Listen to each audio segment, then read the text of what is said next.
السلام علیکم دوستو، کیا حال چال ہے دوستو؟ امید ہے آپ سب لوگ خیریت سے ہوں گے۔ تو آپ کا ٹائم ضائع کیے بغیر ہم بات کرتے ہیں کرونا کے بارے میں۔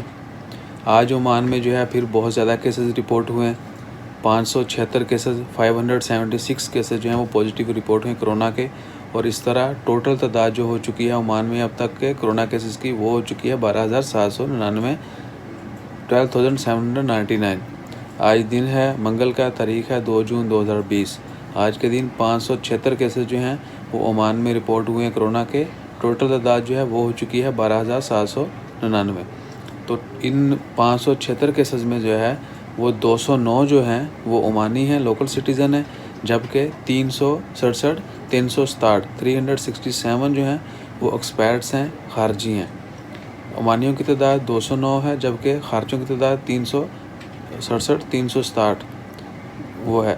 اور اب تک جو ڈیتھ ہوئی ہیں جن لوگوں کی وہ 50 ڈیتھ، 50 لوگ جو ہیں وہ کرونا کی وجہ سے وفات پا چکے ہیں۔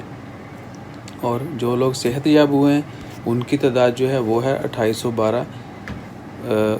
ایک دن پہلے جو ہے وہ 2600 کچھ تھی، الحمدللہ آج 100 کچھ لوگ جو ہیں، آلموسٹ 200 لوگ جو ہیں وہ صحت یاب ہوئے ہیں، اور 2812 جو ہے 2812 لوگ جو ہیں وہ اب تک صحت یاب ہو چکے ہیں۔ تو انشاءاللہ دعا کریں اللہ تعالیٰ اس وبا کو جلد سے جلد مکمل طور پر ختم کر دے، تمام مریضوں کو جلد سے جلد صحت یاب کرے، اور جو لوگ وفات پا چکے ہیں اللہ تعالیٰ ان کی مغفرت فرمائے انشاءاللہ خیر۔ اور دعا کرتے رہیں کہ سب کی بھلائی ہو، سب کی خیر ہو، اپنی زیادہ سے زیادہ حفاظت کریں، زیادہ سے زیادہ کرونا سیفٹی کے حوالے جو ہدایت دی گئی ان پر عمل کریں۔ یہی ریزن ہے کہ ہم عمل نہیں کر رہے، کیسز جو ہیں بڑھ رہے ہیں۔ تو اپنا خیال رکھیے گا، چینل کو سبسکرائب کرنا مت بھولیے گا۔ مجھے دیں اجازت، انشاءاللہ ملتے ہیں اگلی ویڈیو میں۔ جزاک اللہ، اللہ حافظ۔